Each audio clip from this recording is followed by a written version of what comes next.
কেমন আছেন মিস? ভালো আছি। আপনি কেমন আছেন?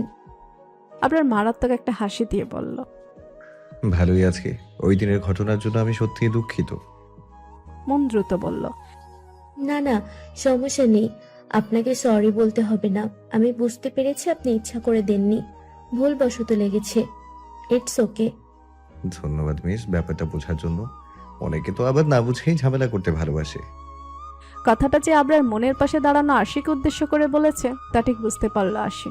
এতক্ষণ সে টেরা চোখে আবরারকেই দেখছিল। আবরারের কথা শুনে কড়া চোখে আবরারের দিকে তাকালো সে, কিন্তু আবরার আরশির দিকে তাকালোই না। আরশি দাঁত কটমাট করে বেরবির করে বলল, অসভ্য লোক একটা। দেখো কেমন ভান করছে, যারা আমাকে চেনেই না।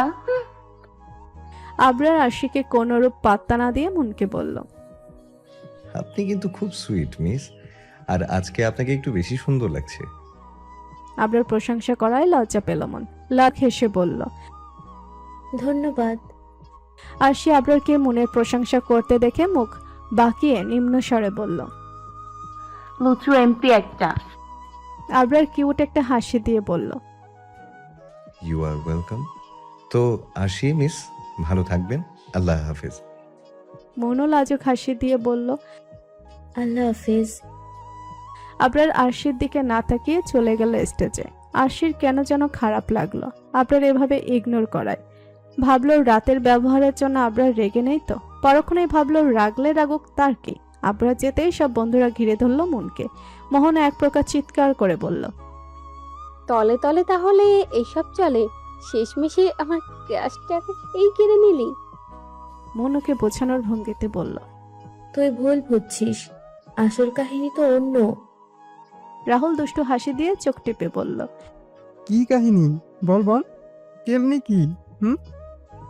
মন ওদের সম্পূর্ণ ঘটনা খুলে বলল। সবটা শোনার পর আবির বলল, আমার মনে হচ্ছে এমপি আবরার আহমেদ ধাক্কা খেয়ে তোর প্রেমে পড়ে গেছে। তার কথাবার্তাতে তো তাই মনে হলো। বন্ধুরা সবাই আবিরের কথায় সায় দিয়ে হৈ হৈ করে উঠল। মন ওদের ঝাড়ি দিয়ে বলল, আজাইরা কথা বলিস না তো, এসব গুজব ছাড়া আর কিছু না। আবির টিটকারি করে বলল। নিজের চোখে দেখলাম তো বস।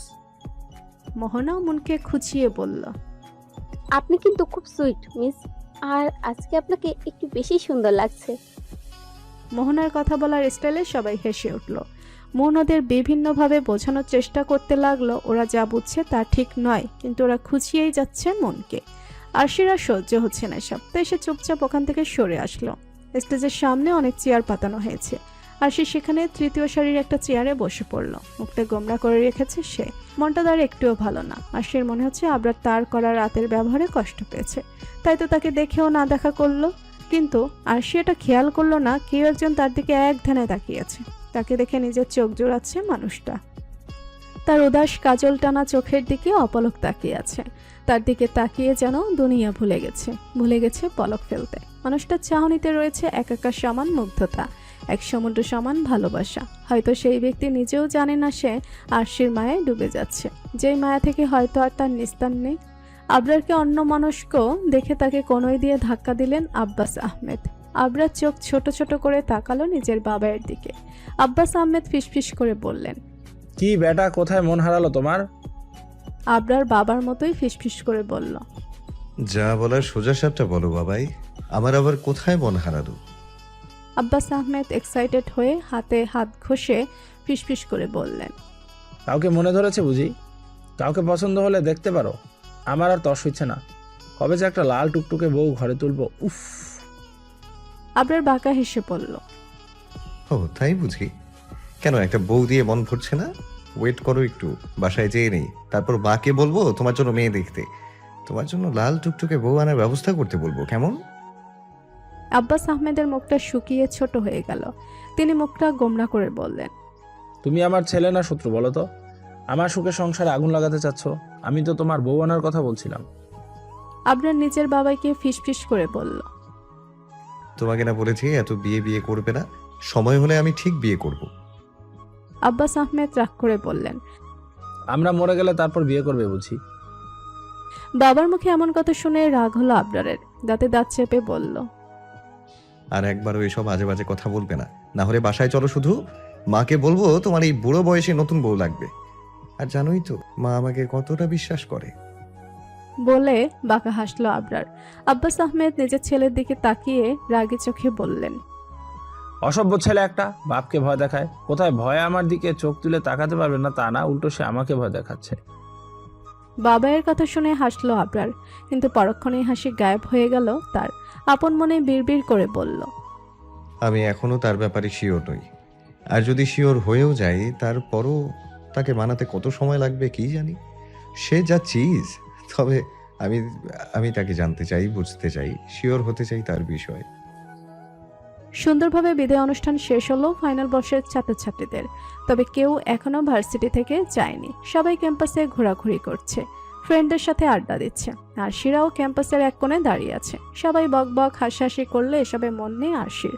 সে উদাস হয়ে সামনে তাকিয়ে আছে। কিন্তু হুট করে এমন এক কাণ্ড ঘটলো যার জন্য মোটেও প্রস্তুত ছিল না আরশি আর তার বন্ধুরা। আরশি যখন নিশ্চিন্তায় মগ্ন, তখন হুট করে একটা ছেলে এসে হাঁটু গেড়ে বসে আরশির সামনে, হাতে তার একগুচ্ছ লাল গোলাপ। এই ছেলেকে চেনে আরশি আর তার বন্ধুরা। নাম সাগর, বেশ সুদর্শন আর অনেক ব্রিলিয়ান্ট ছেলে। ফাইনাল ইয়ারের স্টুডেন্ট, অত্যন্ত ভদ্র আর চুপচাপ স্বভাবের। আরশিরা বেশ কয়েকবার পড়াশোনার ব্যাপারে সাহায্য নিয়েছে সাগরের কাছ থেকে। আরশি আর তার বন্ধুরা চোখ বড় বড় করে তাকিয়ে আছে সাগরের দিকে।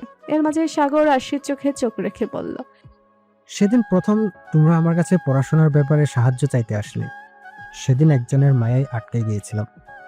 সেই একজনটা তুমি আরশি। হ্যাঁ তুমি। তোমার কথাবার্তা, চালচলন সব কিছু আমাকে মুগ্ধ করে। প্রথমে মনে করতাম তেমন কিছু না, নিজের অনুভূতিকে গুরুত্ব দেইনি, কিন্তু ধীরে ধীরে বুঝতে পারি আমি তোমাকে ভালোবেসে ফেলেছি। সাগর নিজের কথা থামিয়ে আলতো হাসলো, তারপর আবার বলা শুরু করলো, ভেবেছিলাম নিজের অনুভূতিগুলো কখনো তোমার কাছে প্রকাশ করব না, কারণ আমি জানি তুমি আমাকে ভালোবাসো না, আর না কখনো সেরকম নজরে দেখেছো। কিন্তু আজ কেন যেন নিজেকে সংযত করতে পারলাম না। বলে দিলাম আমি কি অনুভব করি তোমার জন্য। তোমার উপর কোনো জোর নেই আরশি। আমি ভালোবাসি মানে যে তোমাকেও বাসতে হবে এমন কোনো কথা নেই। তুমি রিজেক্ট করলেও আমার কোনো আফসোস থাকবে না।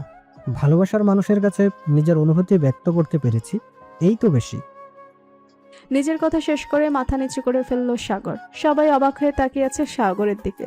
আরো একজন তীক্ষ্ণ চোখে দেখে যাচ্ছে সবটা। সবাইকে আরো এক ধাপ অবাক করে দিয়ে সাগরের হাত থেকে ফুলের গুচ্ছটা নিল আরশি। আরশিকে সাগরের হাত থেকে ফুলগুলো নিতে দেখে লোকটা ধূপধাপ পা ফেলে বেরিয়ে গেল ভার্সিটি থেকে। আরশি ফুলগুলো নিয়ে সোজা হয়ে দাঁড়ালো সাগর।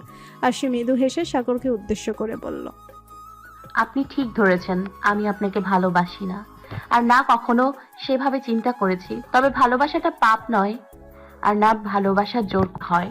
আমি সত্যি অবাক হয়েছি কেউ আমাকে এভাবে ভালোবাসে দেখে। এতগুলো মাস ধরে আপনি আমাকে লুকিয়ে ভালোবেসে এসেছেন। তবে আমি চাই না আপনার মাঝে আমাকে নিয়ে আশা জাগিয়ে রাখতে। আমি অত্যন্ত দুঃখিত, কারণ আমি আপনার প্রস্তাবটা গ্রহণ করতে পারছি না। আমার জীবনে কিছু লক্ষ্য আছে, স্বপ্ন আছে, যা পূরণের জন্য আমি সর্বোচ্চ চেষ্টা করে যাচ্ছি। আমি চাই না আমার জীবনে প্রেম ভালোবাসা আসুক, তবুও যদি কখনো চলে আসে তা হবে অনাকাঙ্ক্ষিত। আপনি অনেক ভালো একজন মানুষ। আপনার সাথে যতবার দেখা হয়েছে ততবারই আমার এমনটা মনে হয়েছে। আমি প্রে করব আপনার লাইফে যেন অনেক ভালো একজন আসে। আমি আপনাকে কষ্ট দিতে চাইনি, কিন্তু কি করব বলুন, মনের উপর যে কারোর জোর চলে না। আমি আপনার অনুভূতিকে সম্মান করি, তাই আপনার দেয়া ফুলগুলো গ্রহণ করলাম। ক্ষমা করবেন আমায়। আরশি আর দাঁড়ালো না, বেরিয়ে আসলো ভার্সিটি থেকে। ভার্সিটির বাইরে আসতে একটা কল আসে আরশির ফোনে। ফোন রিসিভ করে 1 মিনিটের মতো কথা বললো আরশি। তারপর কল কেটে দ্রুত একটা ট্যাক্সি নিল। আচ্ছা, এতগুলো বছর পর নিজের পুরনো বাসায় পা রাখলো আরশি, যেই বাসায় তাদের সুখের সংসার গড়ে উঠেছিল। হাজারো স্মৃতি চোখের সামনে ভেসে উঠলো আরশির। নিজের বাবার সাথে কত খেলেছে এই বাড়ির আঙিনায়, অথচ এই বাড়ির উপর রাস্তার কোনো অধিকার নেই। নিজের সেই সুখের সাম্রাজ্য আর চিনতে পারছে না আরশি। বাড়িতে ঢোকার পথে নেমপ্লেট নিজের চাচার নাম দেখে চোখ ভরে উঠল তার। এখানে তো তার বাবার নাম ছিল, অথচ এখন তার চাচার নাম জলজল করছে। বাড়ির সামনে আগে বেশ বড় একটা বাগান ছিল আরশিদের, আজ আর তার নজরে পড়ল না আরশির। ফুল তার ভীষণ প্রিয় ছিল, তাই তার বাবা তার জন্য অনেক ফুলের গাছ লাগিয়েছিলেন, কিন্তু এখন সেগুলোর একটাও নেই। তার বাগানের জায়গাটাই দুটো গাড়ি পার্ক করা। আশি বাড়ির ভেতরে প্রবেশ করতেই তার কানে এসে বাড়ি খেলো অনেক মানুষের কান্নার শব্দ। সে দেখলো একজন লোককে কাফনের কাপড়ে মুড়িয়ে নিচে রাখা হয়েছে, শুধু মুখটা বের করা। এই মানুষটা আর কেউ নেই, বরং আশির চাচা। কিছুক্ষণ আগে আশিকে তার চাচাতো বোন নাশা ফোন করে জানায় আশির চাচাকে হত্যা করা হয়েছে। কে একজন তার চাচাকে হত্যা করে বাড়ির সামনে মরদেহ ফেলে গেছে। কে করেছে এখনো কিছু জানা যায়নি। সবটা শুনে আশি চলে আসে শেষবারের মতো বেঈমান লোকটাকে দেখার জন্য। আশির চাচা লোভী, বেঈমান হলেও আশির চাচি আর চাচাতো বোন এমন নয়। যখন আশির চাচা তাদের শেষ আশ্রয়টুকু কেড়ে নিচ্ছিলেন, তখনও তারা দুজন অনেক হাত পা ধরেছিল আশির চাচার, কিন্তু তিনি মানেননি। লোভে অন্ধ হয়ে স্ত্রীকে আঘাত করেছেন, মেয়েকে অকথ্য ভাষায় গালিগালাজ করেছেন। আশি লাল চোখে তার চাচার লাশের দিকে তাকিয়ে বিড়বিড় করে বলল, পাপ পাপ কেউ ছাড়ে না, জানেন তো চাচা। দেখুন আজ আপনার পরিণতি। আমার বাবা আপনাকে কতটা সম্মান করত। আমি আপনাকে বড় বাবা বলে মুখে ফেরা তুলে ফেলতাম এক সময়। অথচ আপনি কি করলেন? একটা এতিমের শেষ আশ্রয় কেড়ে নিলেন, যে কিনা আপনারই ছোট ভাইয়ের মেয়ে। এক অন্ধকার রাতে আমাকে আর আমার মাকে ঘর থেকে বের করে দিলেন। একবারও ভাবলেন না দুইজন মেয়ে মানুষ এত রাতে কোথায় যাবে? রাস্তায় তো বিপদ হতে পারে। চোখ থেকে টপ টপ করে কয়েক ফোঁটা পানি গড়িয়ে পড়ল আশির। সে একটু থেমে আবার ভাঙা গলায় বলল, ভাবেননি চাচা? একটু ভাবেননি? না জানি আরো কত পাপ করেছেন আমাদের অগোচরে, যা হয়তো আমরা জানিও না। যদি আমার সন্দেহ সত্যি হয়ে থাকে, তবে আপনার মতো নিকৃষ্ট ভাই যেন দুনিয়ার কেউ না পায়। আশি চোখ মুখ মুছতে মুছতে বেরিয়ে আসলো বাসা থেকে। তার চোখ মুখ মাস্কের আড়ালে ছিল, তাই কেউ তাকে চিনতে পারেনি। সে আবার ট্যাক্সি ধরল বাড়িতে যাওয়ার জন্য। ঘাড়ে কারোর গরম নিঃশ্বাস আছড়ে পড়ায় মৃদু কেঁপে উঠল আশি, কিন্তু কিছু বলতে বা করতে পারল না, কারণ তার হাত মুখ বাঁধা, এমনকি চোখটাও বাঁধা। আশি ভাবতে লাগলো ট্যাক্সিতে ওঠার পরের ঘটনা। সে বাসার উদ্দেশ্যেই রওনা করেছিল, কিন্তু কিছু দূর যাওয়ার পর আশির মনে পড়ে তার মায়ের ওষুধ প্রায় শেষ। তাই সে একটা ওষুধের দোকানের সামনে ট্যাক্সি থামিয়ে ওষুধ নিতে নামে। কিন্তু দোকানে যাওয়ার পূর্বেই তাকে কিডন্যাপ করা হয়। একটা চলন্ত গাড়ি চোখের পলকে তাকে উঠিয়ে নেয়, আর গাড়ি উঠিয়েই চোখ মুখ বেঁধে ফেলে। কে একজন ধীরে ধীরে আশির মুখের বাঁধন খুলে দেওয়ার ভাবনা থেকে বেরিয়ে আসে আশি। সামনের মানুষটা কাছাকাছি থাকায় পরিচিত একটা ঘ্রাণ পায় সে। মুখ থেকে আপনা আপনিই বেরিয়ে যায়, এমপি সাহেব। থেমে যায় সামনের মানুষটার হাত। কয়েক সেকেন্ড থমকে থেকে সামনের মানুষটা আরশির চোখের বাঁধন খুলে দিল। অনেকক্ষণ চোখ বাঁধা থাকায় প্রথম কয়েক সেকেন্ড কিছুই দেখতে পেল না আরশি। ধীরে ধীরে দৃষ্টি পরিষ্কার হলো তার। নিজের খুব কাছে পরিচিত একটা মুখ আবিষ্কার করলো আরশি। তার দিকে এক ধ্যানে তাকিয়ে আছে। আবরারকে এভাবে তাকিয়ে থাকতে দেখে গলা ছাড়ল আরশি। চোখ সরিয়ে নিল আবরার। ধীরে ধীরে আরশির হাতের বাঁধন খুলে দিতে লাগলো। আরশি অস্থির কণ্ঠে জিজ্ঞাসা করলো, এমপি সাহেব, আপনি আবার আমাকে কিডন্যাপ করিয়েছেন? আবরার মনোযোগ দিয়ে দড়ির গিট খুলতে খুলতে বলল। হ্যাঁ, করিয়েছি তো। আরশি আবরারের দিকে তাকিয়ে বলল, এসব করার মানে কি? আপনি বারবার কেন এমন করছেন? আজব তো। আবরার গেট খুলে দড়িটা ফেলে দিল। সোজা হয়ে দাঁড়িয়ে গম্ভীর কণ্ঠে বলল, ইচ্ছা হয়েছে তাই করিয়েছি কিডন্যাপ। আবার ইচ্ছা হলে আবার করাবো। তোমার কোনো সমস্যা? আরশির চোখ ছোট ছোট করে বলল, এই, আপনি কি পাগল? শেষমেশ কিনা একজন পাবনা পলাতক লোককে এমপি বানানো হয়েছে। মানে আপনি আমাকে কিডন্যাপ করিয়ে এখন বলছেন আমার কি?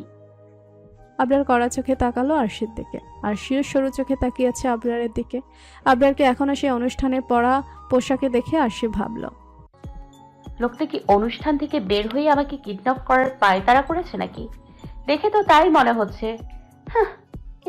তখন তো এমন ঢং করলো যেন আমাকে চেনেই না। আবরার আরশিকে কড়া লুক দিয়ে রুম থেকে বেরিয়ে গেল। আবরার বের হতেই পুরো রুম চোখ বোলালো আরশি। আজকে সে আগের রুমে নেই। আজকের রুমটা সুন্দর, দেখে কোনো বাংলা বাড়ির বিশাল রুম মনে হচ্ছে। সম্পূর্ণ রুম দামি দামি জিনিস দিয়ে সাজানো। আরশিকে একটা চেয়ারে বসিয়ে রাখা হয়েছে। 2 মিনিটের মাথায় আবরার রুমে আসলো। এসে এক হাঁটু গেড়ে বসলো আরশির সামনে। আরশি অবাক চোখে তাকিয়ে আছে আবরারের দিকে। ঠোঁটে আবরারের হাতের ছোঁয়া লাগতেই কেঁপে উঠলো আরশি। সরে যেতে চাইলেও নড়ার শক্তি যেন হারিয়ে গেছে তার। আবরার আপন মনে কিছু একটা লাগাচ্ছে আরশির ঠোঁটের কোণে। আরশি বুঝলো হয়তো কোনো ওষুধ লাগাচ্ছে আবরার। অনেক জোরে বাঁধার কারণে ঠোঁটের আশপাশ ব্যথা করছিল আরশির, আর এখন তো ওষুধ লেগে চিটমিট করছে। আবরারকে এত কাছ থেকে আর নিতে পারলো না আরশি। চোখ বন্ধ করে জোরে জোরে শ্বাস ফেলতে লাগলো। আরশির চোখ বন্ধের দিকে তাকিয়ে আলতো হাসলো আবরার। ঠোঁটের কোণগুলোতে ভালো মতো ওষুধ লাগিয়ে হাত টেনে রাখলো নিজের হাঁটুর উপর। আশি ধপ করে চোখ খুলে ফেললো। আবরার এখন মনোযোগ দিয়ে আশির হাতের লাল হওয়া জায়গাগুলোতে ওষুধ লাগাচ্ছে, সাথে ফুও দিচ্ছে যাতে না জ্বলে। অতিরিক্ত টাইট করে বাঁধার কারণে দুই হাতই লাল হয়ে আছে, দুই হাতই ছুলিয়ে ছুলিয়ে গিয়েছে। আরশি এক দৃষ্টিতে তাকিয়ে রইল আবরারের দিকে। আরশির কেন যেন একটু ভয় লাগে না আবরারের কাছাকাছি থাকলে। এই তো কিছুক্ষণ আগে যখন তাকে কিডন্যাপ করা হয় তখন সে মনে ভয় পাচ্ছিল, যদিও তা বাইরে প্রকাশ করেনি, কিন্তু আবরারকে দেখা মাত্র সেই ভয় উধাও হয়ে গেছে। আরশির অদ্ভুত এক বিশ্বাস জন্মেছে আবরারের প্রতি। তার বিশ্বাস আবরার তার কোনো রকম কোনো ক্ষতি করতেই পারে না। আর সে নিজেও জানে না তার আবরারের প্রতি এই বিশ্বাসের কারণ কি। সে তো আবরারকে ভালো মতো চেনেও না। তবুও আবরার ওষুধ লাগানো শেষ করে আরশির দিকে তাকাতেই চোখাচোখি হলো দুজনের। আরশির চোখে চোখ পড়ে যাওয়ায় অপ্রস্তুত হলো, দৃষ্টি সরিয়ে এদিক ওদিক ফেরাতে লাগলো। কিছুটা সময় নিয়ে নিজেকে স্বাভাবিক করে আবরারকে বলল, নিজে ব্যথা দিয়ে আবার নিজে ঔষধ লাগাচ্ছে, ব্যাপারটা কেমন হলো না? আবরার আরশির চোখে চোখ রেখে গম্ভীর কণ্ঠে বলল, তোমাকে আঘাতও করব আমি, আর ওষুধও লাগাবো আমি। এর মাঝে যদি অন্য কেউ ঢুকে পড়ে বা তোমাকে আঘাত করে তাহলে। আবরার কথা শেষ না করেই চোখ বন্ধ করে ফেলল, যেন নিজেকে কন্ট্রোল করার চেষ্টা করছে। আরশি অবাক চোখে তাকিয়ে আছে আবরারের দিকে। মনে মনে চলছে আবরার কি বলতে চাইছিল। আবরারকে চোখ খুলতে দেখে আরশি অস্থির কণ্ঠে জিজ্ঞাসা করলো, কি বলছিলেন আপনি? কথা কেন শেষ করলেন না? আর আর আমাকে আবার উঠিয়ে নিয়ে আসার কারণ কি? আবরার বাঁকা হেসে বলল, বাকিটা তোমার না শুনলেও চলবে। আর তোমাকে উঠিয়ে নিয়ে আসার কোনো কারণ নেই। বললাম না, ইচ্ছে হয়েছে তাই। আর প্রথম দিন আমার সাথে যে বেয়াদবি করেছিলে মনে আছে তো? আরশির চোখ ছোট ছোট করে তাকালো আবরারের দিকে। আবরার হাই তুলে বলল, তোমাকে তো তার জন্য কোনো শাস্তিই দেইনি। ভেবে নাও এটাই তোমার শাস্তি। ইচ্ছা হলে তোমাকে আমার কাছে নিয়ে আসবো, ইচ্ছা হলে কল দিব। তুমি বিরক্ত হবে, কিন্তু কিন্তু কিছু করতে পারবে না। তোমাকে বিরক্ত হতে দেখে আমি শান্তি পাবো। একবারে শাস্তি দিয়ে দিলে তো কোনো মজাই পেতাম না। এভাবে শাস্তি দিয়ে মজা আছে। ইউনিক শাস্তি তোমার জন্য, অনলি ফর ইউ। আরশি দাঁতে দাঁত চেপে বলল, সো সরি, একটু ভয় পেন না, তবে বিরক্ত হচ্ছি, ট্রাস্ট মি। আবরার সরু চোখে তাকালো আরশির দিকে, বলল, তুমি অদ্ভুত একটা মেয়ে মিস অদ্ভুত চোখওয়ালি। একেবারে তিতা করলা। মুখটা খুললেই করলার রস ঝরে ঝরে পড়ে। নিজের বান্ধবীর কাছ থেকে তো কিছু শিখতে পারো। কি সুইট একটা মেয়ে। আরশি ভেঙচি কেটে বলল, আমি তিতা করলাই। এতই যখন সুইট দরকার, মনকে নিয়ে আসলেই পারতেন। সে তো সুইট, সাথে বিউটিফুলও। ভার্সিটিতে তো এমন ভান করলেন যেন আমাকে চেনে নেই না। আবরার বাঁকা হেসে আরশির দিকে ঝুঁকে বলল, আর ইউ জেলাস মিস অদ্ভুত চোখওয়ালি? আবরার এভাবে ঝুঁকে আসায় হৃদস্পন্দন বেড়ে গেল আরশির। চেয়ারের সাথে একেবারে লেগে গেল সে। বলল, আমি কেন জেলাস হতে যাব? জেলাস হতে আমার বইয়ে গেছে। আবরার হেসে দিল আরশির কথা বলার স্টাইল দেখে। আবরারকে হাসতে দেখে নাকের পাটা ফুলালো আরশি, গাল ফুলিয়ে বলল, আপনি জানেন আপনি একটা চরম লেভেলের অসভ্য লোক এমপি সাহেব। আবরার আরশির আরো কাছাকাছি যেতেই চোখ খিচে বন্ধ করে নিল আরশি। আবরার আলতো করে ফুদি আরশির মুখের উপর পড়ে থাকা ছোট ছোট চুলগুলো সরিয়ে দিল। আরশির মনে হচ্ছে তার দমটা এবার বন্ধই হয়ে যাবে। আবরার আরশির কানের কাছে মুখটা নিয়ে ফিসফিস করে বলল, আমি অসভ্যই মিস অদ্ভুত চোখওয়ালি। সবার কাছে সভ্য হলেও তোমার কাছে না হয় অসভ্য হলাম। আবরারের গরম নিঃশ্বাস কানে ঘাড়ে আছড়ে পড়ায় শিরে উঠল আরশি। বন্ধ চোখ জোড়া খুলে হঠাৎ এক ধাক্কায় আবরারকে দূরে সরিয়ে দিল। হাঁটু গেড়ে বসে থাকার কারণে আরশির ধাক্কায় ফ্লোরে পড়ে গেল আবরার। যদিও ব্যথা লাগেনি, তবুও চোখ লাল করে আরশির দিকে তাকালো সে।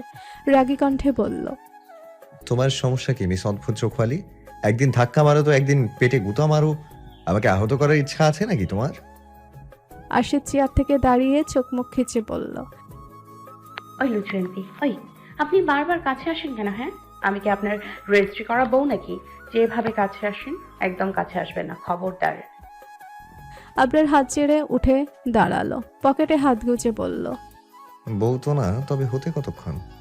আমি চাইলে এখনই তোমাকে উঠিয়ে নিয়ে গিয়ে বিয়ে করতে পারি। তবে কথা হচ্ছে, তোমার মতো তিতা করলাকে আমি বিয়ে করব না। আমার বউ তো হবে সুইট সুইট, একেবারে তোমার বান্ধবীর মতো।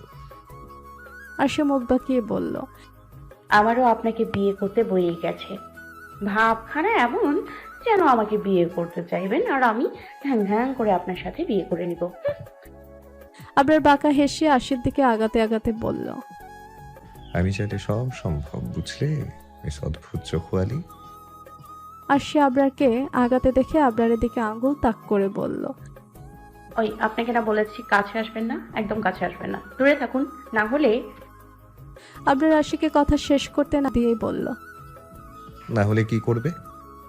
আশি আবরারের দিকে দুকদম এগিয়ে গিয়ে হাতটা আবরারের মুখের কাছে নিয়ে বলল, এক খুশিতে আপনার এই সুন্দর থোবড়াটা ভেঙে দিব, আর এই যে নখ দেখছেন এটা আপনার চোখে গেঁথে দিব।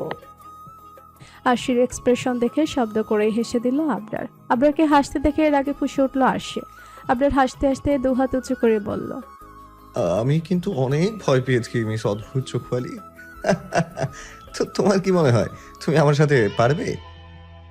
আশি ভাব নিয়ে বলল, পারবো না কেন, অবশ্যই পারবো, কিন্তু আমার এখন আপনার সুন্দর থোবড়াটা ফাটানোর মুড নেই, আমি বাড়ি যেতে চাই। কিছুটা চিন্তিত দেখালো আশিকে। সে এদিক ওদিক তাকিয়ে কিছু একটা খুঁজতে লাগলো। আবার সিরিয়াস হয়ে জিজ্ঞাসা করলো, কিছু খুঁজছো? আশি অস্থির কণ্ঠে জিজ্ঞাসা করলো, আমার ব্যাগ কোথায়? আর আর এখন কয়টা বাজে? আবরা নিজের হাত ঘড়িতে সময় দেখে বলল, তোমার ব্যাগ গাড়িতে আছে, আর এখন রাত 8টা বাজে। আশি তাড়া দিয়ে বলল। আমার বাসায় যেতে হবে, অনেক লেট হয়ে গেছে। আশির কথা শেষ করে দরজার দিকে যেতে নিলে তার হাত টেনে ধরল আবরার। আবরারের শীতল হাত আশির হাত স্পর্শ করতেই কেঁপে উঠল আশি। ঘাড় ঘুরিয়ে অদ্ভুত দৃষ্টিতে চাইল আবরারের দিকে। আবরার আশির হাত ছেড়ে দিল, নরম গলায় বলল, তুমি আমার সাথে যাবে, আমি তোমাকে পৌঁছে দিব। এত রাতে একা যাওয়াটা ঠিক হবে না। আশি সরাসরি নাকচ করে বলল, কোনো দরকার নেই, আমি একাই যেতে পারবো। আপনার এত দয়া দেখাতে হবে না। দয়া দেখানো থাকলে এভাবে একটা মেয়েকে কিডন্যাপ করে আনতেন না, তার সম্মানের কথা চিন্তা করতেন। আশির কথা চল শক্ত হয়ে গেল আবরারের। শক্ত কণ্ঠে বলল, তুমি আমার সাথে যাবে মানে আমার সাথেই যাবে, আর একটা কথাও শুনতে চাই না। না হলে এখানেই তোমাকে আটকে রেখে চলে যাব। তুমি আমার ভালো রূপ দেখেছো, খারাপ রূপটা এখনো দেখোনি। আর আমি চাচ্ছিও না আমার খারাপ রূপ তোমার সামনে আনতে। ভালো চাও তো তেরামি বাদ দিয়ে আমার কথা মেনে নাও। আশি রাজি হলো আবরারের সাথে যেতে। সে ভেবে দেখেছে আসলে এখন একা যাওয়াটা তার জন্য ঠিক হবে না। সে কোথায় আছে তাও তো জানা নেই, তাই আবরারের সাথে যাওয়াটাই ঠিক হবে। গাড়িতে বসে আছে আবরার আর আশি। আবরার মনোযোগ দিয়ে নিজের ফোনে কিছু একটা করছে, একবারও আশির দিকে তাকাচ্ছে না, আর না কোনো কথা বলছে। সামনে ড্রাইভার আর আবরারের হেডগার্ড বসে আছে। আশির সামনে হুসখুস করছে। আবরার কি তার কথায় কষ্ট পেল নাকি? না হলে আগের দিন তো এত চুপচাপ ছিল না। আশি আর চোখে তাকালো আবরারের দিকে, মনে মনে বলতে লাগলো, আচ্ছা, এমপি সাহেব কি আমাকে পছন্দ করেন? তার কথাবার্তায়, আমার প্রতি করা আচার আচরণে কেন যেন মনে হয় উনি আমাকে পছন্দ করেন। কিন্তু এটা কি আদৌ সম্ভব? কোথায় উনি আর কোথায় আমি? ওনার সাথে তো আমার কোনো দিক দিয়ে মিলে না। আচ্ছা, এমন নয় তো উনি এসব ইচ্ছে করে করেন যাতে আমি ওনার প্রতি দুর্বল হয়ে পড়ি? হ্যাঁ, এমনও তো হতে পারে উনি আমাকে নিজের প্রেমের জালে ফেলে প্রথম দিনের অপমানের প্রতিশোধ নিতে চাইছেন। হতেই পারে আরশি। এসব প্রেম প্রীতির চিন্তা বাদ দে, এটা ওনার কোনো চালও হতে পারে। আমাকে সাবধানে থাকতে হবে ওনার থেকে। এসব বড় লোকদের কাজই এটা, মেয়েদের মন নিয়ে খেলা। আশির ভাবনার মাঝে আবরার বলে উঠল, আমার মতো বিরক্তিকর মানুষের দিকে এভাবে তাকিয়ে থেকো না, প্রেমে পড়ে যেতে পারো। আশির চোখ বড় বড় করে তাকালো আবরারের দিকে। আবরারের চোখ এখনো ফোনেই আটকে আছে। আশি লজ্জা পেল এটা ভেবে যে আবরার তাকে লক্ষ্য করেছে। আবরার এবার আশির দিকে তাকিয়ে বলল, তোমার বাড়ি এসে গেছে। আশি উইন্ডো দিয়ে বাইরে তাকিয়ে দেখলো আসলেই তার বাড়ি এসে গেছে। অথচ সে আবরারকে দেখায় এতটাই ব্যস্ত ছিল যে খেয়ালই করেনি। এটা ভেবে আরো লজ্জা পেল আশি। লজ্জা মিশ্রিত কণ্ঠে মিনমিন করে বলল, ধন্যবাদ। আবরার যেন শুনেও শুনল না, আবার নিজের ফোনে মুখ গুজল। আশির না চাইতেও খারাপ লাগলো আবরারের ব্যবহারে। সে ধীর পায়ে গাড়ি থেকে নেমে বাসার দিকে হাঁটা শুরু করলো। আবরার ফোন থেকে চোখ উঠিয়ে উইন্ডো দিয়ে আরশির যাওয়ার পানে তাকিয়ে রইল। আরশি বাসা প্রবেশ করতেই আবরার নিজের হেডগার্ডকে উদ্দেশ্য করে বলল, গার্ড আরো বাড়িয়ে দাও। আমি চাই না আরুষি জানুক তার লাইফ রিস্ক আছে। আজ যা হলো তা যেন দ্বিতীয়বার না হয়। আমাদের আরো সাবধান হতে হবে। আর গার্ড এমন ভাবে দিবে যেন আরুষি টের না পায় কেউ তাকে পাহারা দিচ্ছে, সে যেন স্বাধীনভাবে চলাফেরা করতে পারে। গার্ড আবরারের কথায় মাথা নাড়ালো, মিনমিন করে বলল। স্যার, একটা কথা জিজ্ঞাসা করি। আবরার অনুমতি দিতেই হেডগার্ড জিজ্ঞাসা করলো। স্যার, এই প্রথম ফ্যামিলি বাদে অন্য কাউকে নিয়ে আপনাকে এত চিন্তিত হতে দেখলাম। উনি কি আপনার স্পেশাল কেউ? আবরার গাড়ির সিটে মাথা এলিয়ে দিয়ে বলল। আমি জানি না সে আমার জন্য স্পেশাল কেউ কিনা, তবে তার কোনোতেই হলে আমি সহ্য করতে পারবো না। কেন পারবো না এর কারণও আমার জানা নেই। আর সবচেয়ে বড় কথা, আমার কারণে ওর লাইফ রিস্ক পড়েছে, তাই ওকে রক্ষা করাটা আমার দায়িত্ব। যাকে সব বাদ দাও, সবাইকে কি গোডাউনে আনা হয়েছে? গার্ড হ্যাঁ বোধক মাথা নাড়ালো। আবরার বলল। গাড়ি গোডাউনে নিয়ে চলো, আবার সেই শত্রুকে যত দ্রুত সম্ভব খুঁজে বের করতে হবে। গাড়ি চলতে লাগলো গোডাউনের দিকে। আবরার চোখ বন্ধ করে ভাবতে লাগলো আজকের ঘটনা। রেস্টুরেন্টের সামনে ঘটনার পর থেকে আবরার আরশির আগে পিছে গার্ড লাগিয়ে রেখেছিল। আবরার বুঝতে পেরেছিল সেই অজানা শত্রু আরশিকে তার কাছের কেউ ভেবে অ্যাটাক করতে পারে, আর যা ভেবেছিল আজ তাই হলো। আবরারের শত্রু লোক লাগিয়ে আরশিকে কিডন্যাপ করায়। আবরারের গার্ড আবরারকে এই ব্যাপারে জানালে আবরার গার্ডদের বলে আরশিকে ওদের কাছ থেকে ছাড়িয়ে তার কাছে নিয়ে আসতে, কারণ আবরার চায় না আরশি জানুক তার লাইফ বিপদে আছে। আবরারের গার্ডরা আরশিকে বাঁচিয়ে আবরারের কথা মতো তার কাছে নিয়ে যায়, তবে তারা সাবধানতার সাথে কাজটা করেছে যা আরশি কিছু টের না পায়। আরশি ভাবে আবরারই তাকে কিডন্যাপ করিয়েছে। এসব ভেবে দীর্ঘশ্বাস ফেলে আবরার। গাড়ি গোডাউনের সামনে এসে থামতেই নেমে পড়ে সে। শত্রু সম্পর্কে কিছু জানার আশায় পা বাড়ায় গোডাউনের দিকে। চেয়ারে পায়ের উপর পা তুলে বসে আছে আবরার। তার সামনে ফ্লোরে বসানো হয়েছে সেই ড্রাইভারকে যে আবরারের গাড়ি ধাক্কা মেরেছিল।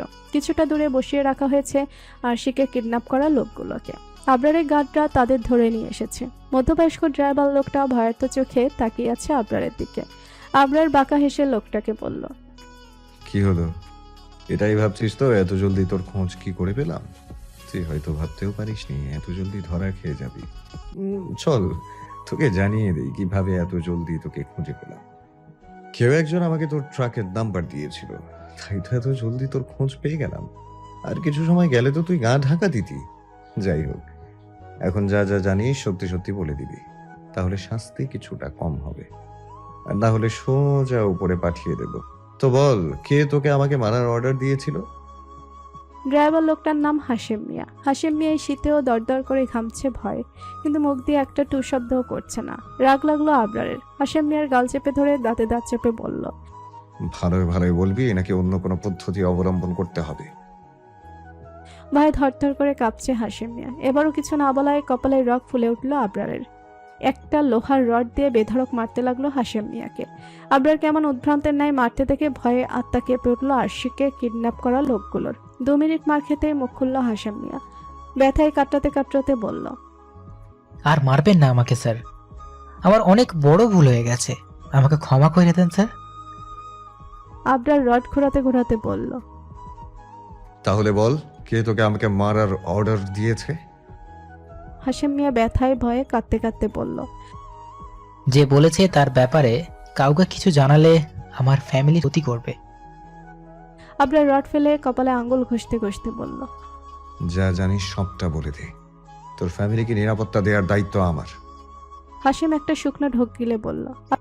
বসকে কখনো দেখিনি আমি, আর তার নামও জানি না। ওনার সাথে ফোনেই কথা হয়েছে প্রতিবার। আবরার ক্ষিপ্ত কণ্ঠে বলল। হোয়াট? একজন লোকের হয়ে কাজ করছিস, অথচ তাকে দেখিসনি কখনো, তার নামও জানিস না, তাহলে তাকে খুঁজে পাওয়ার রাস্তাটা কি? হাশেম কাঁপা কাঁপা গলায় বলল। আমার মোবাইলে একটা নাম্বার আছে, তবে সেই নাম্বারটা তার কিনা আমার জানা নেই। আর আমার জানা মতে তার ডান হাত কাল্লু নামের একজন। কাল্লুর একটা ছবি আছে আমার ফোনে, আর তার নাম্বারও। বসের সাথে আমার যোগাযোগ কাল্লুর করিয়ে দিয়েছে। জানি না সে আমার খোঁজ কোথা থেকে পেল। আবরার শীতল কণ্ঠে হাশেমকে জিজ্ঞাসা করল। এই বসের কথা এর আগে কাকে কাকে খুন করেছিস? হাশেম ভয়ার্ত চোখে তাকিয়ে বলল। আমি আগে খুন করতাম না, কিন্তু হুট করে 5 বছর আগে কাল্লু আসে আমার কাছে। আমাকে বলে একজনকে খুন করতে হবে। আমি ভয় পেয়ে যাই, রাজি হই নাই। কিন্তু পরে সে আমাকে বলে খুনটা করলে আমাকে 2 লক্ষ টাকা দেয়া হবে। এতগুলো টাকা পাবার লোভে রাজি হয়ে যাই আমি। আমার জীবনের প্রথম খুন করি। লোকটা পেশায় একজন সাংবাদিক ছিল। হয়তো বসের গোপন কোনো বিষয় সে জেনে গিয়েছিল, তাই আমাকে মারার অর্ডার দেয়া হয়। আমি তার গাড়ি অ্যাক্সিডেন্ট করাই, লোকটা মারা যায়। এরপর এত বছর কাল্লু বা বসের কোনো খোঁজ ছিল না। সেই দিন আপনি একটা রেস্টুরেন্টে গিয়েছিলেন। সেই দিন সকালে কাল্লু আমার কাছে আসে, আবারও আমাকে অনেক টাকা দেওয়ার লোভ দেখায়। আপনাকে মারতে পারলে আমাকে অনেক টাকা দেয়া হবে। আমি আবারও লোভে পড়ে রাজি হয়ে যাই। কাল্লু আমাকে জানিয়েছিল বস কতটা ভয়ঙ্কর, কাজ না হলে সে আমাকে মেরে ফেলতে পারে, আর আমি যদি না তার ব্যাপারে কাউকে কিছু বলি তাহলে আমার পরিবারের ক্ষতি করবে। তবু আমি টাকার লোভে এইসব কিছু ভাবিনি, তাদের কথা মেনে নিয়েছি। কথা শেষ করে কাঁদতে লাগলো হাসিম মিয়া। আবরার এবার গিয়ে দাঁড়ালো আশিকে কিডন্যাপ করা লোকগুলোর সামনে। আবরার ওদের সামনে দাঁড়িয়ে বাঁকা হাসতে ওদের মধ্যে একজন গড়গড় করে বলতে লাগলো, স্যার, স্যার আমরা খুনি নই, আমাদের কাজ চুরি ছিনতাই করা। আমাদেরও কাল্লু হায়ার করেছে কিডন্যাপ করার জন্য। আমাদের অনেক টাকা দেওয়ার কথা ছিল, আমরা লোভে পড়ে কাজটা করেছি। আমার ফোনেও কাল্লুর নাম্বার আছে। স্যার, স্যার আমাদের ক্ষমা করে দেন স্যার, আর কখনো এসব করব না। আবরার নিজের লোকেদের কাছ থেকে হাসিম মিয়া আর ওই ছেলের ফোনটা নিল। ওদের কাছ থেকে জিজ্ঞাসা করে সবটা জেনে শিওর হয়ে নিল। সে দেখলো দুই ফোনে কাল্লুর নাম্বার একই। আবরার তার এক লোককে কাল্লুর ছবি আর নাম্বারগুলো দিয়ে বলল খোঁজ নিতে। গোডাউন থেকে বেরিয়ে যাওয়ার আগে সে তার গার্ডদের উদ্দেশ্য করে বলল, এদের একটু খাতির যত্ন করবে। বুঝতে পারছো নিশ্চয়ই কি করতে বলেছি।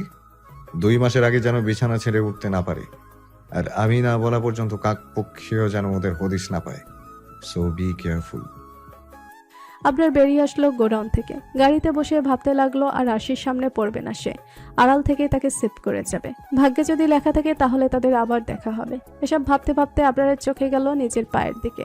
গাড়ির হালকা আলোয় চকচকে কিছু একটা দেখতে পেল সে। আবরার হালকা ঝুঁকে সেই জিনিসটাকে তুললো।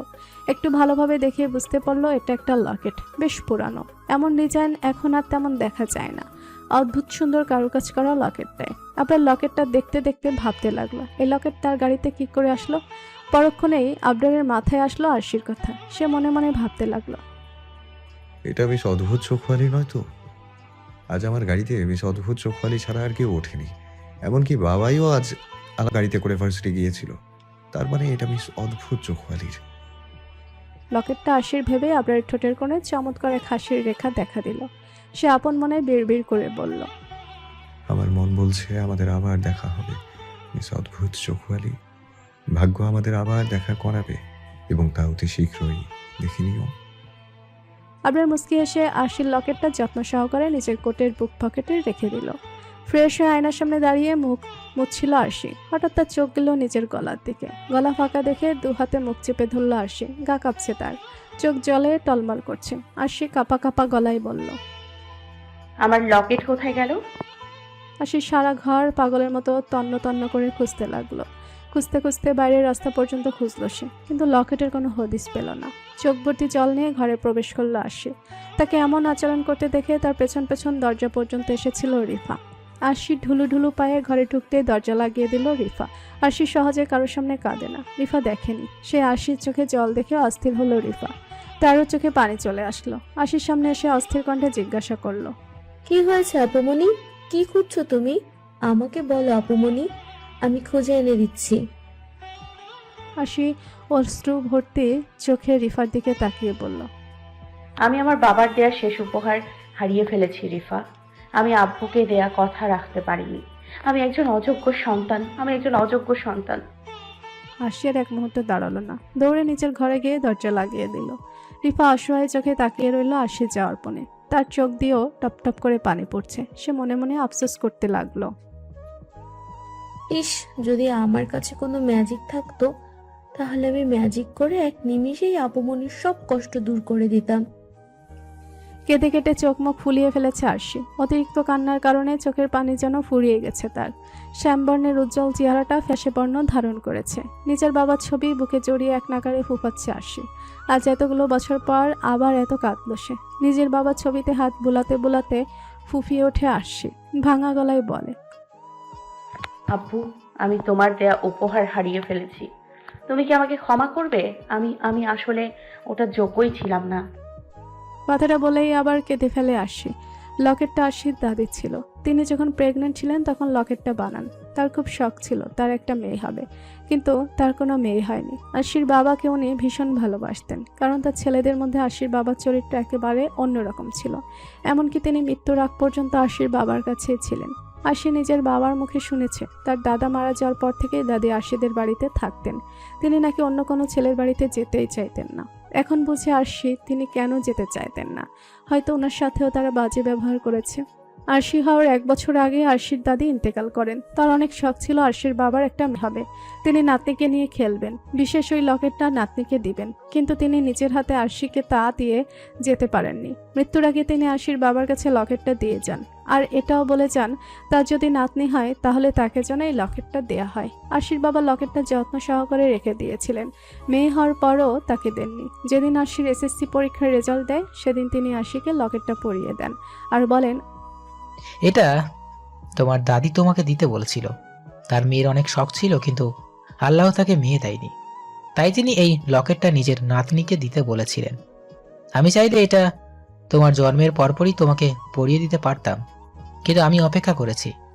আমি চেয়েছি তুমি আগে এর মূল্য বোঝো, তারপর এটাকে পড়ো। সবসময় এই লকেটটা যত্ন করে রাখবে মামনি, মনে রাখবে একটা শুধুমাত্র একটা সামান্য লকেট না, এই লকেটে তোমার দাদির দেয়া আর ভালোবাসা মিশে আছে। তোমার দাদির পক্ষ থেকে আমি তোমাকে এই লকেটটা পরিয়ে দিলাম। এবার এটা সামনে রাখা তোমার দায়িত্ব। আমার বিশ্বাস আমার মামুনি পারবে এটা আগলে রাখতে। আরশি বালিশে মুখ গুজে বিড়বিড় করে বলতে লাগলো, আমি পারিনি আব্বু, আমি পারিনি দাদির দেওয়া ভালোবাসা আর তোমার বিশ্বাস রক্ষা করতে। এর মধ্যে দেখতে দেখতে 1 সপ্তাহ পেরিয়ে গেছে। নতুন বছর চলে এসেছে, কিন্তু আরশির দিনকাল ভালো যাচ্ছে না। তার প্রিয় লকেটটা সে খুঁজে পায়নি। তার লকেট হারিয়ে গেছে জানার পর বন্ধু মহলের সবাই মিলে সারা ভার্সিটি তন্ন তন্ন করে খুঁজেছে, কিন্তু পায়নি। শুধু এটুকুতেই থেমে নেই। এই তো কিছুক্ষণ আগের কথা, তার 2 স্টুডেন্টের আম্মু ফোন করে জানালো তারা ট্যুরে যাচ্ছে। 2 স্টুডেন্ট বান্ধবী হওয়ায় তাদের মায়েদের মধ্যেও সখ্যতা রয়েছে। তারা একসাথে বেড়াতে যাচ্ছে। 15 দিনের আগে ফিরবে না জানিয়ে দিল আরশিকে। অর্থাৎ এই মাসটা তারা পড়বে না হয়তো। আর যদি 10-15 দিন পরেও বেতনের আশা আরশি রাখতে পারবে না। এই তো গত মাসের বেতনটাই তো তারা আরশিকে দিল না, ট্যুরে চলে গেল। একবারও ভাবলো না টিচারের সংসার কিভাবে চলবে। আরশি হতাশার নিঃশ্বাস ফেলল। এই মাসটা সে কিভাবে চলবে বুঝতে পারছে না। এই মাসে মাকে ডাক্তার দেখাতে নিয়ে যাওয়ার কথা ছিল, কিভাবে নিয়ে যাবে। ভেবেছিল বেতন পেলে রিফাকে কিছু নতুন জামা কাপড় কিনে দিবে, কিন্তু তা আর হবে না হয়তো। খরচ তো কম নয়, পড়াশোনা, খাবার, ওষুধ, বাড়ি ভাড়া, আরও কত রকমের খরচ। বর্তমান বাজারে টিউশনি করে সংসার চালানো যে খুব কঠিন। তবুও সব জায়গা থেকে বেতন পেলে মোটামুটি চলে যায় তাদের। কিন্তু এই মাসে কি করবে সে? এসব ভাবতে ভাবতে ভার্সিটিতে পৌঁছালো আরশি। ভেতরে প্রবেশ করে দেখলো বড় গাছতলায় বসে আছে তার বন্ধু মহলের সবাই। আরশি ওদের দিকে এগিয়ে চলল। আরশিকে দেখতেই বন্ধু মহলের সবার মুখ মলিন হয়ে গেল। তাদের আরশির মলিন মুখটা দেখলেই কষ্ট লাগে। নিজেদের ব্যর্থ মনে হয়, কারণ তারা আরশির জন্য কিছুই করতে পারে না। এই তো মাত্র কয়েকদিনেই মেয়েটা কেমন শুকিয়ে গেছে। উজ্জ্বল ফুটফুটে চেহারাটা উজ্জ্বলতা হারিয়েছে। সারাক্ষণ মলিন মুখে থাকে আরশি। তারা কত রকমের চেষ্টা করেছে আরশিকে হাসানোর, কিন্তু মেয়েটা জোর করে হাসে। আগের মতো প্রাণবন্ত হাসি আর হাসে না।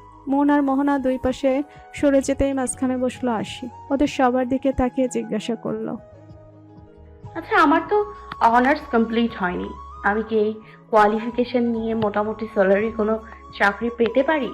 আমি ভাবছি টিউশনি করা ছেড়ে দিব। টিউশনি আজ আছে কাল নেই, মোটামুটি একটা জব পেলে ভালো হতো। আমি তো নিউজ পেপার রাখি না, তোরা একটু কষ্ট করে খোঁজ খবর রাখিস এই কোয়ালিফিকেশনে কোনো পদে চাকরির বিজ্ঞপ্তি দেয় কিনা। আরশির কথায় সবাই মাথা দুলালো। তারা অবশ্যই খোঁজ নেবে। তারা সবাই বুঝতে পেরেছে আরশি নিশ্চয়ই কোনো সমস্যার মধ্যে পড়েছে, কিন্তু তাদের বলছে না। তারা চাইলে আরশিকে আর্থিকভাবে সহায়তা করতে পারে, কিন্তু আরশির আত্মসম্মানবোধ সম্পর্কে এতদিন সবার ধারণা হয়ে গেছে। আরশি এমন মেয়ে যে না খেয়ে মরে যাবে, কিন্তু কারোর দয়ায় করুণা নেবে না, কারোর সামনে হাত পাতবে না। তার আত্মসম্মানবোধ প্রখর। ক্লান্ত দেহ কোনো রকমের টেনে বাড়ি ফিরল আরশি। আজকাল ভীষণ ক্লান্ত হয়ে যায় সে। তার মানসিক বল যেন সে কোথাও হারিয়ে ফেলেছে। নিজের রুমে যাওয়ার আগে মায়ের রুমে একবার উকি দিল আরশি। তিনি একটা ছবি হাতে নিয়ে কি যেন বিড়বিড় করছেন। ছবিটা আরশির বাবার। মাকে এভাবে দেখে একটা দীর্ঘশ্বাস ত্যাগ করলো আরশি। তার মায়ের রুটিনই তো এটা। হয় ওষুধের প্রভাবে ঘুমান, আর জেগে থাকলে স্বামীর ছবি বুকে নিয়ে কত শত কথা বলেন, অভিযোগ করেন, কখনো হাসেন আবার কখনো কাঁদেন। আর সে নিজের রুমে এসে ব্যাগটা বিছানার উপর রেখে অনেক কষ্টে পা চালিয়ে ওয়াশরুমে গেল। এখন শাওয়ার নেওয়া তার জন্য খুব জরুরি হয়ে গেছে। শাওয়ার নিলে যদি শরীর মন একটু ফ্রেশ লাগে। রিফা বাইরের রুমে ফ্লোরে বসে কাপড়ের সুতার কাজ করছে। পাশের বাসার কার কাছ থেকে যেন সুতার কাজ নিয়ে এসেছে, আর সে অনেকবার মানা করেছিল। কিন্তু রিফার এক কথা, সারাদিন ফাঁকা বসে থাকতে তার ভাল লাগে না। এসব টুকটাক কাজ করলে তার সময়ও কেটে যাবে আর কিছু টাকাও আসবে। কষ্ট লাগে আরশির। সে তো চেয়েছিল রিফাকে একটা সুন্দর জীবন দিতে, তো মেয়েটাও তার কারণে কষ্ট পাচ্ছে। নিজেকে ব্যর্থ মনে হয় আরশির। সে জানে রিফা কোনো কাজ করছে। শাওয়ার নিয়ে বের হয়ে পড়তে বসলো আরশি, কিন্তু পড়াতে আজকাল ভালোভাবে মন বসে পারে না।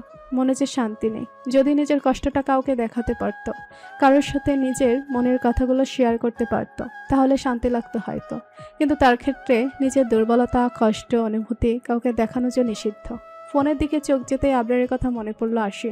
আজ 1 সপ্তাহ যাবৎ আবরারের কোনো খোঁজ নেই। হয়তো নিজের জীবনে ব্যস্ত হয়ে গেছে সে। আরশি আবরারকে মনে করতে চায় না, তবুও কেন যেন না চাইতেও মনের মাঝে আশা জাগে। মনে হয় আজ বুঝি আবরার তাকে ফোন দিবে, তার সাথে ঝগড়া করবে। কিন্তু এসব যে আর হওয়ার নাই। তার ছেলের হাসি হাসলো আরশি। সে কত বড় বোকা হলে ভেবেছিল আবরারের মতো একজন তার মতো একটা মেয়ের প্রেমে পড়বে। আর সে নিজের মাথা ঝাঁকালো, যেন আবরারের চিন্তা মাথা থেকে ঝেড়ে ফেলতে চায়। সে নিজেকে বোঝায় তাকে অনেক অনেক পড়তে হবে, এছাড়া তার কোনো গতি নেই। এসব প্রেম ভালোবাসা তার জন্য বারণ। বড় নামকরা একটা প্রতিষ্ঠানের সামনে দাঁড়িয়ে আছে আরশি। বিশাল বড় দালান, আর সে আন্দাজ করে ধরে নিল 20-25 তলা হবে। সম্পূর্ণ বিল্ডিং এর সামনে সাইজ কার্ড দ্বারা তৈরি। বিল্ডিং ডিজাইন দেখে স্পষ্ট বোঝা যায় এটা তৈরি করতে প্রচুর অর্থ ব্যয় করা হয়েছে। বিশাল দালানের মাঝামাঝি অংশে বড় করে লেখা এবি গ্রুপ অফ ইন্ডাস্ট্রিজ। আজ না চাইতেও প্রচুর নার্ভাস আরশি। ভেতরে যেতেও তার হাত পা কাঁপছে। এই প্রতিষ্ঠানের খোঁজ সে আহিয়ানের কাছ থেকে পেয়েছে। সে চাকরি খুঁজছে এটা বলে আসার পরের দিন ভার্সিটিতে গেলে আহি তাকে নিউজ পেপারের একটা কাটা অংশ দেয়, যেখানে এই কোম্পানির পক্ষ থেকে বিজ্ঞপ্তি দেওয়া হয়েছিল তারা বেশ কয়েকজন নিবে নিজেদের কোম্পানিতে। আহি আরও জানায় এটা অনেক বড় আর জনপ্রিয় শিল্প প্রতিষ্ঠান, আর যেভাবে দিনকে দিন উন্নতি করছে তাতে দেশের শীর্ষ প্রতিষ্ঠানের জায়গা নিতে বেশি সময় লাগবে না হয়তো। এই প্রতিষ্ঠান নাকি এডুকেশনাল কোয়ালিফিকেশনের থেকে বেশি পরিশ্রম, মেধা আর ধৈর্যকে গুরুত্ব দেয়। তার চেয়ে বড় কথা, এখানে জব পেলে আরশি চাকরির পাশাপাশি ভার্সিটির ক্লাসগুলো করতে পারবে। তাদের দুটো শিফট আছে, একটা সকাল 10টা থেকে বিকাল 4টা পর্যন্ত, আর একটা দুপুর 2টো থেকে রাত 8টা পর্যন্ত। আরশি দ্বিতীয় শিফটে করলে ভার্সিটির ক্লাস করে ওখানে যেতে পারবে। 2 দিন আগে একটা রিটেন পরীক্ষাও দিয়েছে আরশি, তাতে পাশ করে যাওয়ায় আজ ইন্টারভিউর জন্য ডাকা হয়েছে তাকে। আরশি একটা শুকনো ঢোক গিলে ভেতরে প্রবেশ করলো। ভেতরটা দেখে মন জুড়িয়ে গেল আরশির। এমন একটা জায়গায় তো সবাই জব করতে চায়। সবকিছু অত্যন্ত সুন্দর। রিসেপশন থেকে আরশিকে জানিয়ে দেওয়া হলো ইন্টারভিউ 5ম তলায় হচ্ছে। আরশি লিফটে চড়ে 5ম তলায় আসলো। এসে দেখলো আরো অনেক প্রার্থী অপেক্ষা করছে। সবাই তার চেয়ে বড় আর অভিজ্ঞ হবে দেখে বোঝা যাচ্ছে। একটা চেয়ারে চুপটি করে বসলো সে। ভয়ে বুকের মাঝে টিপ টিপ করছে। তার ইন্টারভিউর প্রিপারেশন নেওয়ার জন্য বেশি সময় পায়নি সে। আরশির মনে হচ্ছে অতিরিক্ত নার্ভাসনেসের কারণে সে ভেতরে গিয়ে কোনো প্রশ্নেরই উত্তর দিতে পারবে না। এক নাগাড়ে হাতে হাত ঘষছে আরশি, আর নিজেকে বোঝাচ্ছে তাকে পারতেই হবে। প্রায় আধ ঘন্টা পর আরশির সিরিয়াল আসলো। ধীর পেয়ে অনুমতি নিয়ে ভেতরে প্রবেশ করলো সে। কিন্তু চেয়ারে বসে থাকা লোকটাকে দেখে ভীষণ অবাক হলো আরশি, কারণ লোকটা আর কেউ নয়, বরং আবরারের বাবা আব্বাস আহমেদ। আরশিকে ভীত মুখে দাঁড়িয়ে থাকতে দেখে চমৎকার একটা হাসি উপহার দিলেন আব্বাস আহমেদ। আদুরি কণ্ঠে বললেন, না আর কিছু নেই, তুমি চেয়ারে বসো মামুনি। আব্বাস আহমেদের মুখে মামুনি ডাক শুনে হালকা কেঁপে উঠল আরশি। কত বছর পর কেউ তাকে আদর করে মামুনি বলে ডাকলো। তার আব্বুও তো তাকে মামুনি বলতো। চোখে পানি আসতে চাইলেও নিজেকে কন্ট্রোল করলো আরশি। মৃদু হাসি দিয়ে চেয়ার টেনে বসে পড়লো। আব্বাস আহমেদ হাসি হাসি মুখে বললেন, তোমাকে মামুনি বললাম, কিছু মনে করো না। ভুল না হলে তুমি আমার মেয়ের বয়সী হবে। আর তোমার চোখ মুখের অবস্থা দেখে নিউ ক্যান্ডিডেট মনে হচ্ছে। আরশি আলতো করে মাথা নাড়ালো। লোকটার চমৎকার হাসি দেখে আর এত সুন্দর ব্যবহারে মুগ্ধ হয়ে তার দিকে তাকিয়ে রইল আরশি। আরশির মনের ভয়গুলো যেন কোথাও উবে গেছে। আব্বাস আহমেদের ব্যবহার। আব্বাস আহমেদ আরশির কাছে প্রয়োজনীয় ডকুমেন্টসগুলো চাইলেন। সব চেক করে বেশ অনেকগুলো প্রশ্ন করলেন আরশিকে। আরশি 2-1টা ছাড়া বাকি সব প্রশ্নের সুন্দর মতো উত্তর করলো। প্রশ্ন পর্ব শেষ হতেই তিনি নিজের চেয়ারে হেলান দিয়ে বসলেন। আরশিকে জিজ্ঞাসা করলেন, অনার্স কমপ্লিট না করে চাকরি করতে চাওয়ার কারণটা কি জানতে পারি? আরশি ছোট একটা শ্বাস ফেলে বলল, পার্সোনাল প্রবলেম স্যার। আমি চাই না কেউ আমার সমস্যা শুনে আমাকে করুণা করুক। নিজ যোগ্যতায় চাকরি না পেলেও আমার আফসোস নেই। তাই এই ব্যাপারটা খোলাসা করতে পারলাম না, দুঃখিত। কথা শেষ করে মাথা নিচু করে ফেললো আরশি। তার মনে হচ্ছে সে হয়তো মানুষটার সাথে বেয়াদবি করে ফেলেছে। অন্যদিকে আরশির কথায় আরশির চরিত্র সম্পর্কে আন্দাজ করে ফেললেন আব্বাস আহমেদ। আরশির স্ট্রং পার্সোনালিটি দেখে মুগ্ধ হলেন তিনি। উৎফুল্ল কণ্ঠে বললেন, ইউ আর সিলেক্টেড। কথাটা কানে যেতেই চোখ বড় বড় করে তাকালো আরশি। আব্বাস আহমেদ হেসে দিয়ে বললেন, ইয়াস, তুমি ঠিক শুনেছো। তুমি এই মাস থেকে কি আগামীকাল থেকে আমাদের কোম্পানিতে জয়েন করবে। আমার বিশ্বাস তুমি আমাকে নিরাশ করবে না, কাজের ক্ষেত্রে নিজের বেস্টটা দিবে। আমি তোমাকে তোমার যোগ্যতা দেখেই চাকরি দিলাম। এবার তোমার দায়িত্ব নিজের কাজের মাধ্যমে এটা প্রমাণ করা যে আমি তোমাকে চাকরি দিয়ে কোনো ভুল করিনি। আরশি আনন্দে মাথা ছাকালো, কণ্ঠে কৃতজ্ঞতা মিশিয়ে বলল, ধন্যবাদ স্যার, অনেক অনেক ধন্যবাদ। আব্বাস আহমেদ হাসলেন, বললেন, আমি ম্যানেজারকে জানিয়ে দিচ্ছি, উনি তোমাকে সব বুঝিয়ে দেবে। আরশি আব্বাস আহমেদকে আরও একবার ধন্যবাদ জানিয়ে কেবিন থেকে বেরিয়ে আসলো। আরশি বেরিয়ে আসতে ম্যানেজার আরশিকে অনেক কিছু বুঝিয়ে দিলেন আর বললেন বাকিটা আগামীকাল বোঝাবেন। আরশি খুশি মনে অফিস থেকে বেরিয়ে আসলো। আজ সে অনেক অনেক খুশি। ম্যানেজারের কাছে শুনেছে প্রথম বেতন 30,000, পরবর্তীতে কাজ দেখে এবং এক্সপিরিয়েন্স বাড়ার সাথে সাথে বেতনও বৃদ্ধি পাবে। এতেই খুশি আরশি। 30,000 কম নেয়। হার্ষি সোজা ভার্সিটিতে চলে আসলো। আজ ক্লাস মিস দিয়ে ইন্টারভিউ দিতে গিয়েছিল সে। এসে দেখলো এখনো ক্লাস চলছে। তো ক্যান্টিনে বসে ক্লাস শেষ হওয়ার অপেক্ষা করবে ভাবলো। ক্যান্টিনে গিয়ে 1 কাপ চা অর্ডার করলো আরশি। গালে হাত দিয়ে ভাবতে লাগলো, আচ্ছা, আমার কি আবার এমপি সাহেবের সাথে দেখা হবে? এমপি সাহেব আসবেন অফিসে? ধুর, কি সব ভাবছি। উনি নিজের রাজনীতি ছেড়ে অফিসে কেন আসবেন? অফিসটা তো ওনার বাবাই চালায় হয়তো, তাই তো উনি ইন্টারভিউ নিলেন। আরশি মুখ বাঁকা করে বিড়বিড় করলো, আর এমপি সাহেব আসলেও আমার কি? যদি আসেও ওনার সামনে যাব না, টেবিলের চিপায় মুখ লুকিয়ে থাকবো, তাও ওই অসভ্য এমপির সামনে যাবো না। আরশির ভাবনার মাঝে কেউ তার মাথায় একটা চাটি মারলো। আরশির চোখ রাঙিয়ে তাকালো চাটি মারা ব্যক্তির দিকে, কারণ সেই ব্যক্তি আর কেউ নয়, আবির। আবির আরশির তাকানো দেখে গা জ্বালানি একটা হাসি দিল। তারপর আরশির পাশে বসে পড়লো। বাকিরা হুড়মুড় করে বাকি সিটগুলো দখল করে নিল। আহি চোখ বড় বড় করে আরশিকে জিজ্ঞাসা করলো, কি রে দোস্ত, তুই না ইন্টারভিউ দিতে গেছিলি? চাকরি হয়েছে তোর? বাকিরা উৎসাহী চোখে তাকিয়ে আছে আরশির দিকে। আরশি মাথা নত করে মুখটা লাল টকটকে করে বলল, আসলে আরশির এক্সপ্রেশন দেখে সবাই ভয় পেয়ে গেল। ভাবলো চাকরি হয়নি হয়তো। সবাই মুখ গোমরা করে ফেললো। ওদের এভাবে হতাশ হয়ে দেখে মিটিমিটি করে হাসলো আরশি। এবার একটু জোরে হেসেই বলল, আমার চাকরিটা হয়ে গেছে। আরশির চাকরি হয়ে গেছে শুনে খুশিতে চোখ ঝলমল করে উঠল সবার। মোহনা আর আহি তো এক লাফে সিট থেকে উঠে এসে আরশিকে দুপাশ থেকে জড়িয়ে ধরলো। আহি খুশিতে গদগদ হয়ে বলল, কনগ্রাচুলেশনস দোস্ত, তুই তো আমাদের ভয় পাইয়ে দিয়েছিলি।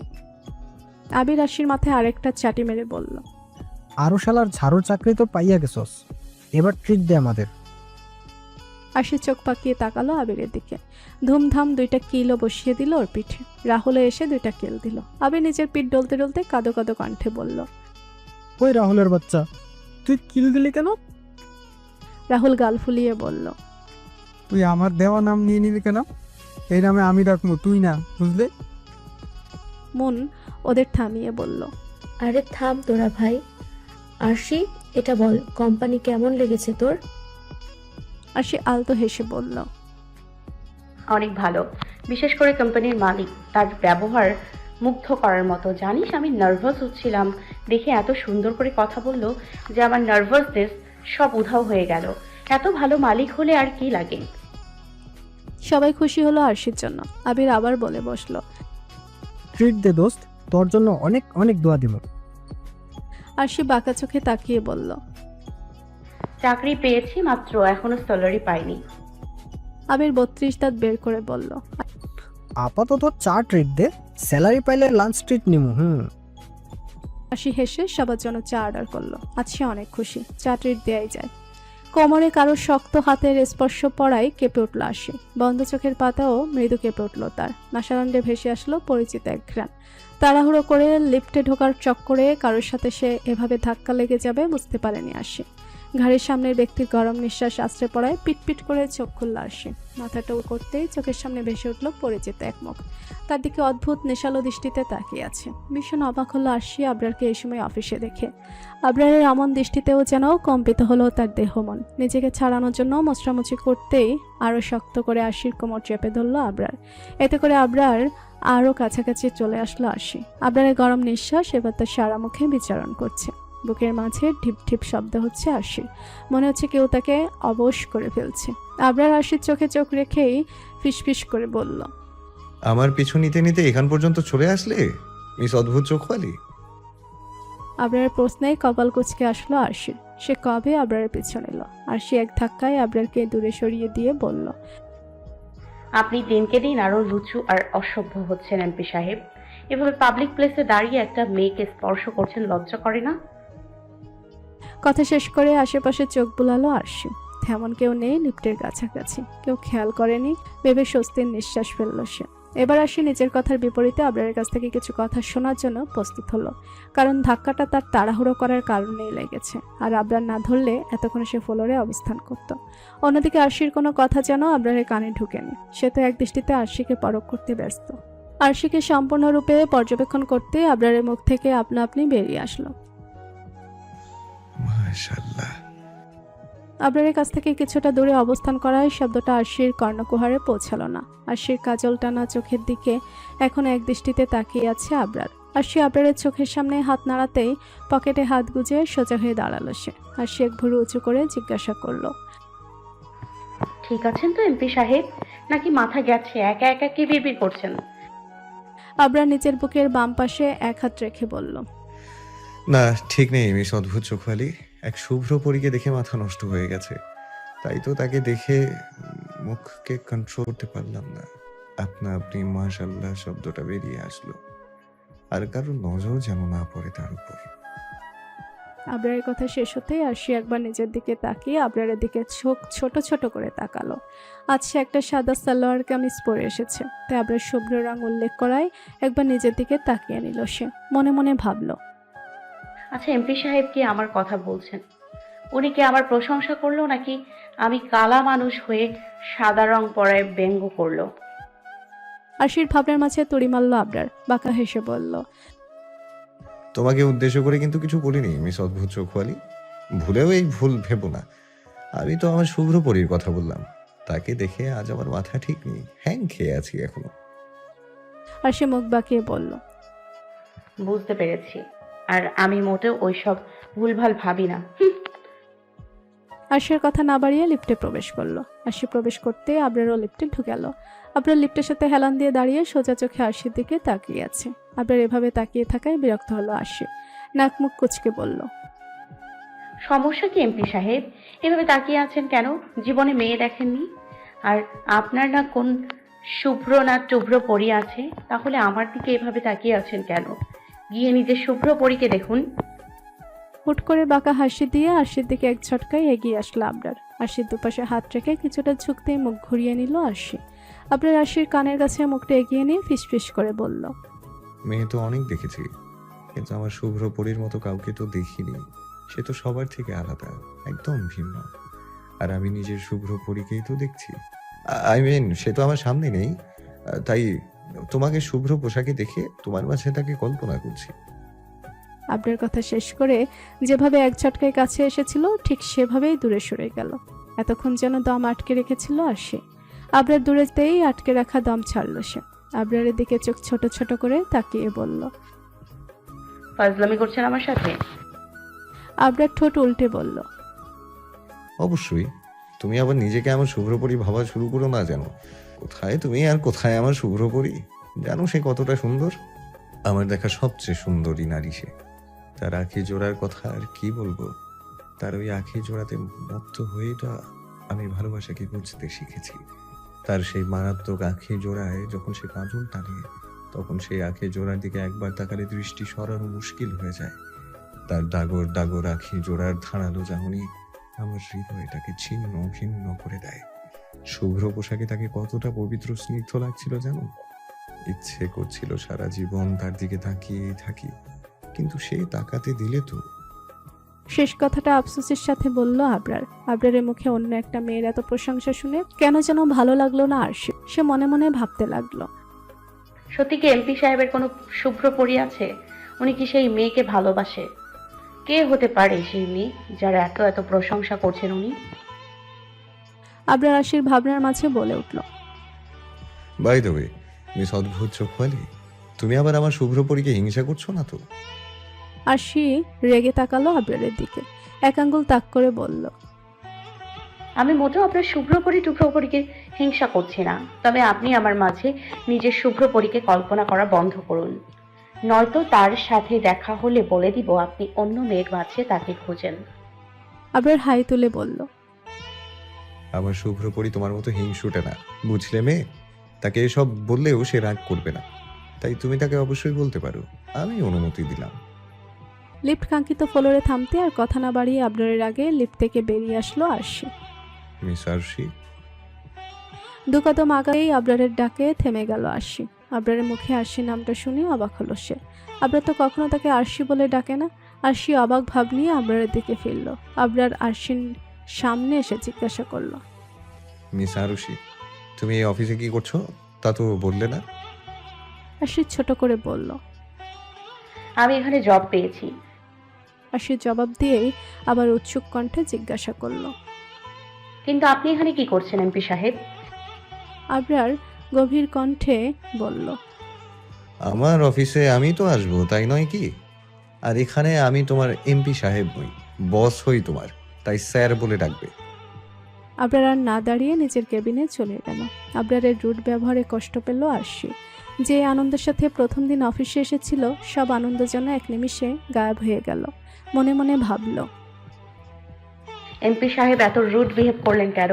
অসভ্য বদ খারাপ লোক একটা, যখন যেমন খুশি তেমন আচরণ করে। ওয়েট, আমার না টেবিলের চিপায় লুকানোর কথা ছিল, যে কোনো মূল্যে তার সামনে না পড়ার কথা ছিল, কিন্তু দেখো বাজে লোক একটা প্রথম দিনেই সামনে চলে আসলো, আমাকে লুকানোর সুযোগটাও দিল না।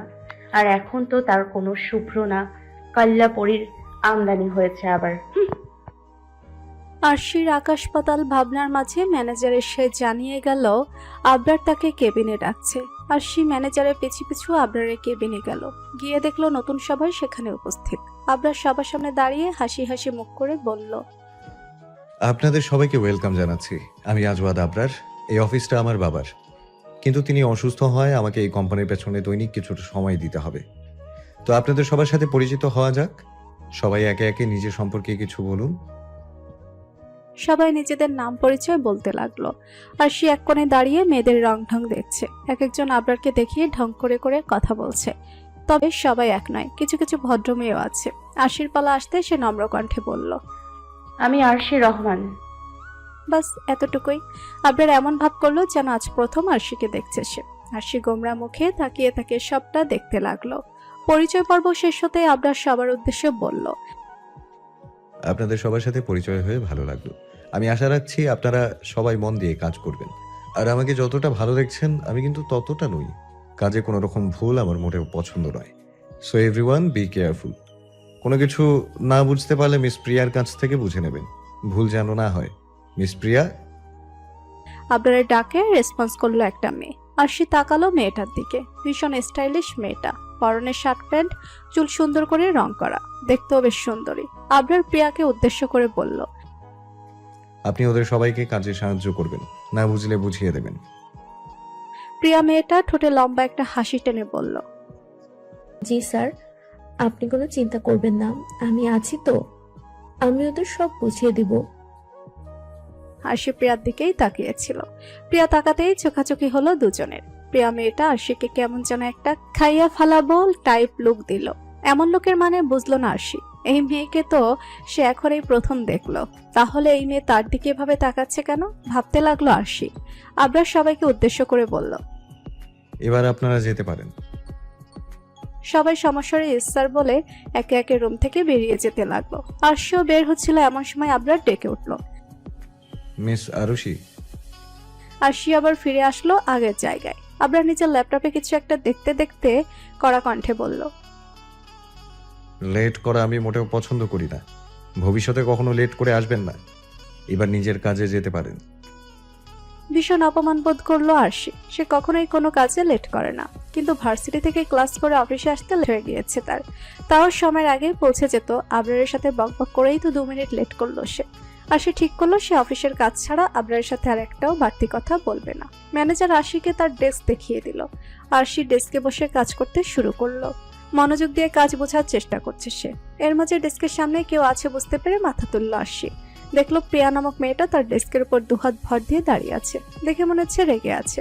আরশি চোখ ছোট ছোট করে তাকিয়ে রইল প্রিয়ার দিকে। প্রিয়া রাগী কণ্ঠে বলল, দেখে তো ভোলা ভালা মনে হয়, অথচ আসতে না আসতেই আবরার স্যারের গায়ের ওপর ঝাঁপিয়ে পড়লে। আরশি প্রিয়ার কথা থেকে ধারণা করে নিল সে লিফটের সামনের ঘটনা দেখছে হয়তো। আরশি চোখ ছোট ছোট করেই উত্তর দিল, কে বলেছে আমি ভোলা ভালা? আমি তো মোটেও ভোলা ভালা নই। আর আমি আবরার স্যারের গায়ে পড়ি বা তার কোলে উঠে বসে থাকি, তাতে আপনার কি? আরশির উত্তরে প্রিয়া যেন আরো রেগে গেল। ফোঁস করতে করতে বলল, তোমাদের মতো 3rd ক্লাস মেয়েরা পারোই তো এটা। ভোলা ভালা সেজে বড়লোক ছেলেদের ফাঁসানোই তো তোমাদের কাজ। আরশি গালে হাত দিয়ে বলল, আমি না হয় 3rd ক্লাস, কিন্তু আপনি তো 1st ক্লাস মানুষ, তাই না আফা? তাহলে এভাবে গায়ে পড়ে আজেরা ঝগড়া করছেন কেন? আর আমাদের মধ্যে গুণ আছে বুঝলেন, তাই তো বড়লোক ছেলেরা ফেসে যায়। কিন্তু আপনার মধ্যে মনে হয় কোনো গুণ টুন নাই, পুরাই বেগুন আপনি। তবে শিখতে চাইলে আমাকে বলিয়েন, আমি শেখাই দিব না। প্রিয়া আরশির টেবিলে থাবা মেরে বলল, ইউ বেয়াদব মেয়ে, তোমার সাহস কি করে হয় আমার সাথে তর্ক করার? আরশি হাই তুলে বলল, আপনার তো অনেক আদব আফা, তাহলে শুধু শুধু ঝগড়ুটে মহিলার মতো ঝগড়া করছেন কেন?